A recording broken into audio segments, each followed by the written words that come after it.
नमस्कार दोस्तों, मैं मयंक दास। स्वागत है आपका इंद्रपरी विद्यापीठ में।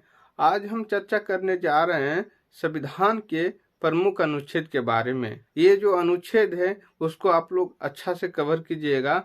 ये काफ़ी इम्पोर्टेंट, जितना भी अनुच्छेद है जो अभी हम चर्चा करेंगे जिनके ऊपर, वो काफ़ी प्रमुख है और कहीं ना कहीं जितना भी आपको परीक्षा आप दीजिएगा उसमें पूछ सकता है।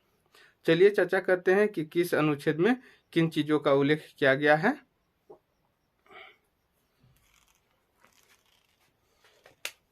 ये जो रेड कलर से लिखा गया है वो अनुच्छेद है। जो ब्लू कलर से लिखा गया है वो अनुच्छेद के बारे में है कि इस अनुच्छेद में इन चीजों का उल्लेख किया गया है। ये आप ध्यान दीजिएगा। अनुच्छेद 1 में संघ के नाम और राज्य क्षेत्र का उल्लेख किया गया है। अनुच्छेद 1 में संघ का जो नाम होता है, संघ के नाम, और उसका जो राज्य क्षेत्र है उसका उल्लेख किया गया है। अनुच्छेद 3 में नए राज्यों के निर्माण और वर्तमान राज्यों के क्षेत्र के बारे में उल्लेख किया गया है। नए राज्यों का जो निर्माण होगा उसका और वर्तमान राज्य का जो नाम है उसका उल्लेख अनुच्छेद 3 में किया गया है। अनुच्छेद 13 में मूल अधिकारों को असंगत या अल्पीकरण करने वाली विधियां का उल्लेख किया गया है। अनुच्छेद 13 में जो मूल अधिकार है उसका जो असंगत या तो उसको जो कम करने वाली जो विधियां हैं उसका उल्लेख किया गया है अनुच्छेद 13 में। अनुच्छेद 14 में विधि के समक्ष समता, जो मूल अधिकार है, विधि के समक्ष समता, चाहे कोई भी नागरिक हो, चाहे देशी हो या तो विदेशी हो, सारे नागरिकों को ये मूल अधिकार प्राप्त है। उसका उल्लेख विधि का समक्ष जो मूल अधिकार है उसका उल्लेख अनुच्छेद 14 में किया गया है। लोक नियोजन के विषय में अफसर की क्षमता का उल्लेख, कोई भी लोक है, कोई भी अफसर है या तो कोई भी लोक नियोजन है, उसके अफसर सबको समान मिलेगा। यानी कोई भी लोक नियोजन का कोई भी चीज है उसमें हर लोगों को, हर वर्ग के लोगों को समान अवसर मिलेगा। अनुच्छेद 17 में अस्पृश्यता का अंत के बारे में उल्लेख किया गया है। अनुच्छेद 17 में ये बहुत इम्पोर्टेंट है। अस्पृश्यता का मतलब छुआछूत, भेदभाव। ये एक ऐतिहासिक शब्द है। इसका तात्पर्य ये जो हिंदू धर्म है उसमें एक खास वर्ग के लोगों के साथ अस्पृश्यता का भाव रखा जाता था, जिसका संविधान अनुच्छेद 17 के द्वारा अंत कर दिया है। और अनुच्छेद 19 में वाक स्वतंत्रता आदि विषयों के कुछ अधिकारों का संरक्षण, यानी बोलने का जो अधिकार है उसका उल्लेख अनुच्छेद 19 में किया गया है। प्राण और दैहिक स्वतंत्रता का संरक्षण, ये जो प्राण है और अपने शरीर का जो स्वतंत्रता का संरक्षण आप कर सकते हैं, इसका उल्लेख संविधान के भाग 21 में किया गया है।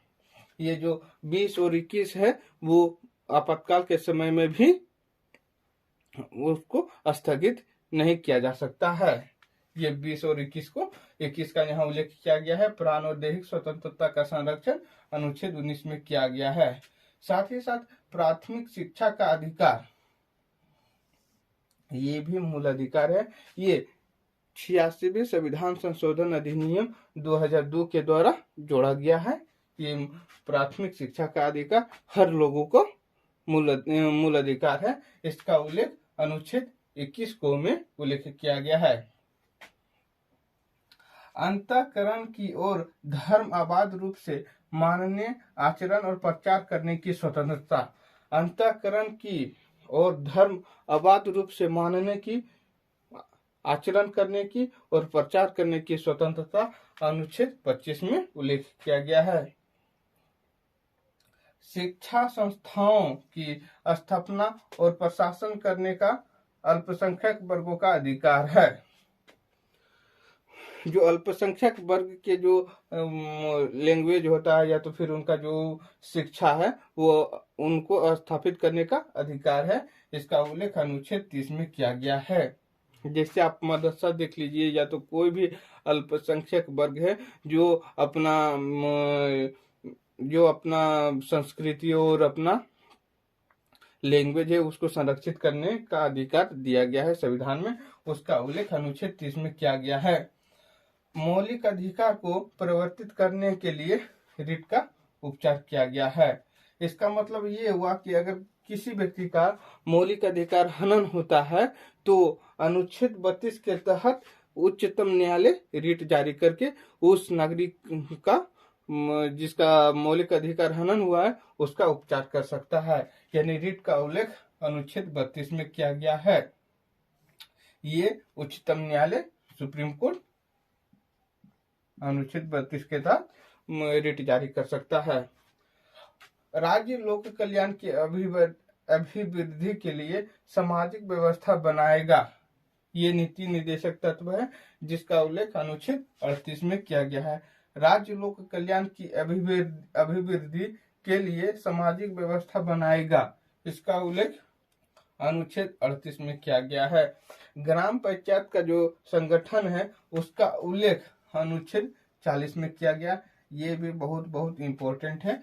ग्राम पंचायत संगठन का उल्लेख संविधान के किस अनुच्छेद में किया गया है? आप लोग बोलिएगा कि अनुच्छेद 40 में उल्लेख किया गया है। नागरिकों के लिए एक समान नागरिक संहिता का उल्लेख अनुच्छेद संविधान के किस अनुच्छेद में किया गया है? वो अनुच्छेद 44 में किया गया है। 6 वर्ष से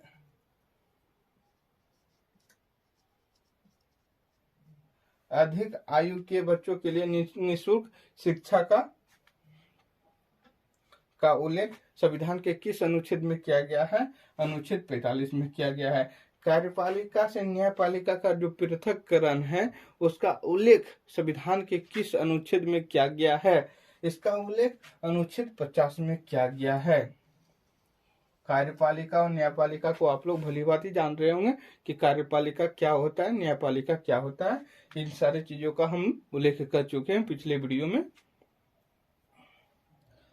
अंतर्राष्ट्रीय सुरक्षा और शांति की अभिवृद्धि का उल्लेख संविधान के किस अनुच्छेद में किया गया है?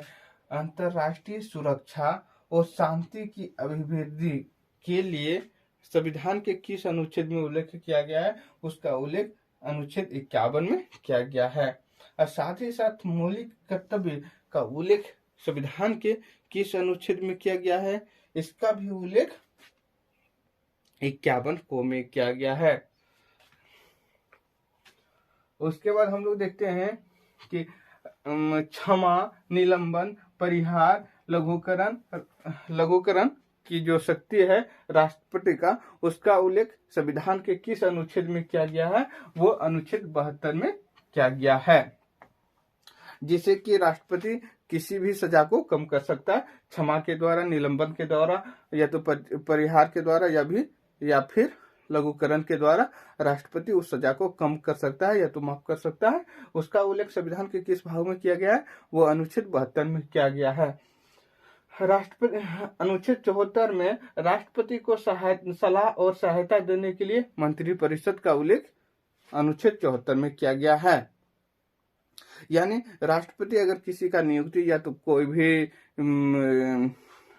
कोई भी निर्णय है जो लेना चाहता है उसके लिए संसद में एक मंत्रिपरिषद का गठन किया गया है। उसका उल्लेख संविधान के अनुच्छेद 74 में किया गया है कि एक मंत्रिपरिषद होगा जिसकी सलाह से राष्ट्रपति कार्य करेंगे। उसका उल्लेख अनुच्छेद 74 में किया गया है।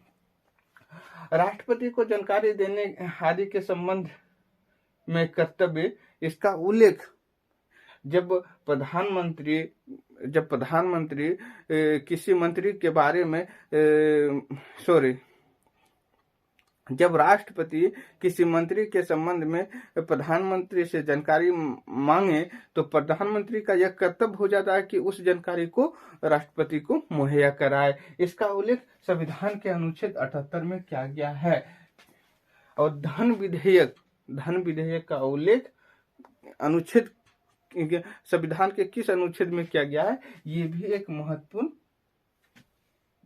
स्टार लगा दे रहे हैं, ये भी एक अति महत्वपूर्ण है, इसको भी आप लोग थोड़ा ध्यान में रखिएगा।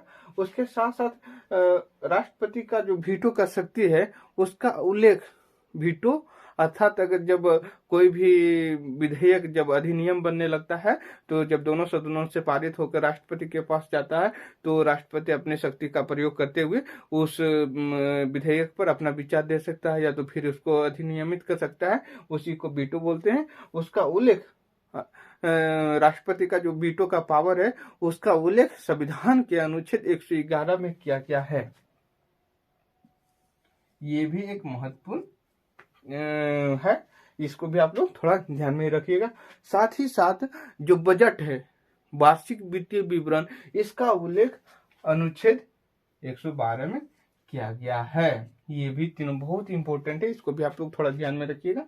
साथ ही साथ राष्ट्रपति को अध्यादेश पारित करने का जो शक्ति है, जब संसद के लोकसभा का विघटन हो गया हो या तो सत्र नहीं चल रहा हो और देश में ऐसी परिस्थिति उत्पन्न हो जाए जब एक कानून की आवश्यकता हो, तब राष्ट्रपति को अध्यादेश जारी करने का अधिकार है। उस अध्यादेश एक कानून की तरह होता है जो राष्ट्रपति लागू करने का उसका अधिकार है राष्ट्रपति को, और वो जो अध्यादेश राष्ट्रपति लागू करेंगे उसको, अगर उस अध्यादेश को संसद रखना चाहता है तो उसको जब सत्र चल रहा है उसको 6 सप्ताह के भीतर ही अधिनियमित कानून का रूप देना होगा। अगर 6 सप्ताह के बाद 6 सप्ताह तक उसको कानून का रूप नहीं देगा तो वो जो अध्यादेश है अपने आप खत्म हो जाएगा। ये भी आप लोग थोड़ा ध्यान में रखिएगा। हम यहाँ लिख देते हैं शॉर्टकट में 6 वीक, 6 सप्ताह के अंदर संसद को इसको अधिनियमित करने का अधिकार है। अगर 6 सप्ताह तक नहीं किया तो इस जो अध्यादेश है वो खत्म हो जाएगा।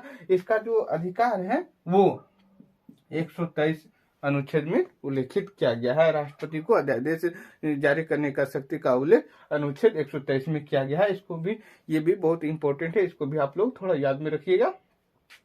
उसके साथ साथ उच्चतम न्यायालय से परामर्श करने की राष्ट्रपति की शक्ति, जब कोई विषय पर अपना जो परामर्श है मांगने की शक्ति उच्चतम न्यायालय से राष्ट्रपति को है। अगर कोई भी संसदीय शब्द या तो फिर कोई भी टर्म है जो राष्ट्रपति अपने अनुसार अच्छा से उसको डिफाइन नहीं कर पा रहा है तो राष्ट्रपति को यह शक्ति है, यह अधिकार है कि वो उच्चतम न्यायालय से उसके बारे में पूछ सके। उच्चतम न्यायालय जो भी उसके बारे में अपना निर्णय देता है तो उसको मानने के लिए राष्ट्रपति स्वतंत्र है, नहीं भी मान सकता या तो मान भी सकता है। ये सब सारी बातें आप लोग थोड़ा ध्यान में रखिएगा। उच्चतम न्यायालय से परामर्श करने की राष्ट्रपति की शक्ति, यहाँ देखिए ऊपर में लिख दिया है राष्ट्रपति की शक्ति, इसका उल्लेख अनुच्छेद 143 में किया गया है। जो राज्यपाल की नियुक्ति होती है उसका उल्लेख अनुच्छेद 155 में किया गया है। राज्यपाल की नियुक्ति का उल्लेख अनुच्छेद 155 में किया गया है।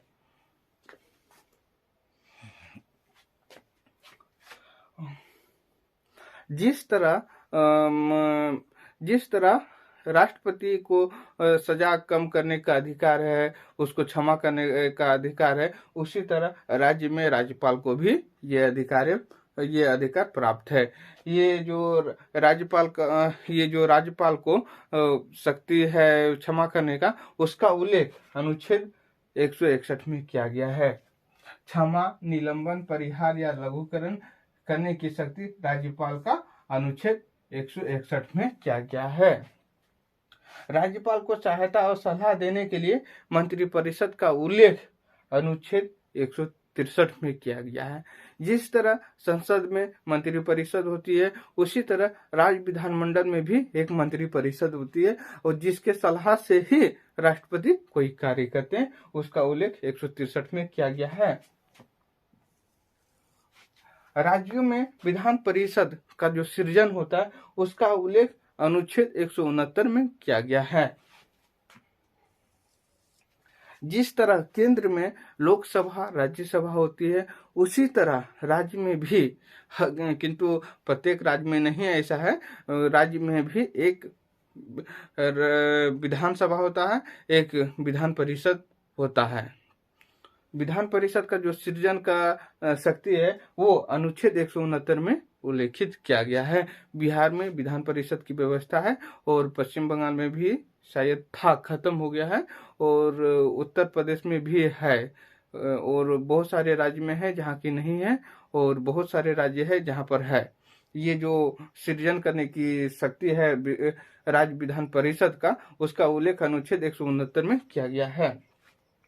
राज्यपाल को विधेयक पर अनुमति, जिसको वीटो बोले हैं, राज्यपाल, वहां तो राष्ट्रपति के संदर्भ में वीटो का पावर था, यहाँ राज्यपाल के संदर्भ में वीटो का पावर जो अनुच्छेद 200 में उल्लेखित किया गया है। यहाँ लिख देते हैं गवर्नर वीटो पावर, इसका उल्लेख अनुच्छेद 200 में किया गया है। राज्यपाल को अध्यादेश जारी करने की शक्ति, जिस तरह केंद्र में राष्ट्रपति को अध्यादेश जारी करने का अधिकार था, उसी तरह राज्य में राज्यपाल को अध्यादेश जारी करने का अधिकार है। जिस तरह केंद्र में जो राष्ट्रपति अपना अध्यादेश जारी करता था, उसके बाद सत्र चलने के बाद या तो संसद के पुनर्गठन के बाद 6 सप्ताह के अंदर उसको अधिनियमित करना पड़ता था। अगर नहीं करने के बाद वो जो अध्यादेश था वो अपने आप खत्म हो जाता था। उसी तरह यहाँ भी राज्य विधानमंडल में जो राज्यपाल अध्यादेश लागू करेंगे उसको भी 6 सप्ताह के अंदर ही अधिनियमित करना होगा, नहीं तो वो अपने आप खत्म हो जाएगा। उसका उल्लेख अनुच्छेद 213 में किया गया है। राज्यपाल जो अध्यादेश जारी करेगा। उच्च न्यायालय को रिट निकालने की शक्ति, जिस तरह उच्चतम न्यायालय सुप्रीम कोर्ट में अनुच्छेद 32 के तहत मौलिक अधिकार के संरक्षण के लिए रिट निकालता था, उसी तरह उच्च न्यायालय हाई कोर्ट में अनुच्छेद 226 के तहत रिट निकालने की शक्ति प्राप्त है। भारतीय न्यायपालिका व्यवस्था में सिर्फ उच्चतम न्यायालय और उच्च न्यायालय ही रिट निकाल सकता है, बाकी अधीनस्थ न्यायालय रिट नहीं निकाल सकता है। और ये रिट निकालने के संदर्भ में जो शक्ति है वो संसद को है। संसद को यह शक्ति है कि वो किसी भी न्यायालय को रिट निकालने की शक्ति प्रदान कर सकता है। ये भी आप लोग थोड़ा ध्यान में रखिएगा। इसका उल्लेख उच्चतम न्यायालय को रिट निकालने की शक्ति अनुच्छेद 226 में किया गया है। अंतर्राज्यीय नदी के जल संबंधी विवादों का न्याय निर्णय का उल्लेख अनुच्छेद 262 में किया गया है। ये एक बहुत इंपॉर्टेंट अनुच्छेद है, इसको भी थोड़ा आप लोग ध्यान कीजिएगा। अंतर्राज्यीय नदी के जल संबंधी विवादों का न्याय निर्णय है, उसका उल्लेख अनुच्छेद 262 में किया गया है। अंतर्राज्यीय परिषद के संबंध में जो उपबंध है उसका उल्लेख अनुच्छेद 263 में किया गया है। अंतर्राज्यीय परिषद के संबंध में जो उपबंध है उसका उल्लेख 263 में किया गया है। कुछ राज्यों को संघ से अनुदान, जो केंद्र सरकार है उससे राज्य सरकार को अनुदान लेने की जो शक्ति है उसका उल्लेख अनुच्छेद 275 में किया गया है। कुछ राज्यों को संघ से अनुदान प्राप्त करने की शक्ति है, उसका उल्लेख अनुच्छेद 275 में किया गया है। वित्त आयोग का उल्लेख अनुच्छेद 280 में किया गया है। आप लोग जानते होंगे वित्त आयोग एक अर्धन्यायिक निकाय है, इसका उल्लेख अनुच्छेद 280 में किया गया है। ये भी इम्पोर्टेंट है, और इम्पोर्टेंट तो जितना हम आपको बता रहे हैं ये सारा है। आप इनको थोड़ा ध्यान से याद रखने की कोशिश कीजिए ताकि आपको कोई भी एग्जाम आप देने के लिए जाए और जो राजनीति शास्त्र से संबंधित अनुच्छेद से बारे में हो तो आप उनको बिना गलती किए आप क्वेश्चन बना कर आए। अनुच्छेद वाद और कार्यवाही जो होती है उसका उल्लेख अनुच्छेद 300 में किया गया है। वाद और कार्यवाही उसका उल्लेख अनुच्छेद 300 में किया गया है। साथ ही साथ लोकसभा में एससी और एसटी के लिए जो सीटें रिजर्वेशन है उसका उल्लेख अनुच्छेद 330 में किया गया है। Thank you. अगर आपको ये क्लास अच्छा लगे तो आप इस चैनल को सब्सक्राइब कीजिए, लाइक कीजिए, कमेंट कीजिए। साथ ही साथ आप अपने दोस्तों को भेजिए और आप इंद्रपरी विद्यापीठ का परिवार बनेंगे। जय हिंद, जय भारत।